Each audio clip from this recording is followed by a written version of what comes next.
Buenos días, soy Olga y os voy a presentar los 3 animales peligrosos que viven en tu casa. Araña parda o violinista. Son muy venenosas.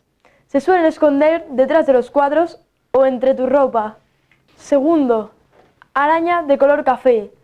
Te pican cuando se sienten amenazadas y te pueden causar muchos vómitos y muchas náuseas. Araña viuda negra. Si te pica, puedes estar asfixiado y puedes dejar de respirar. Y hasta aquí el programa con Olga Bar.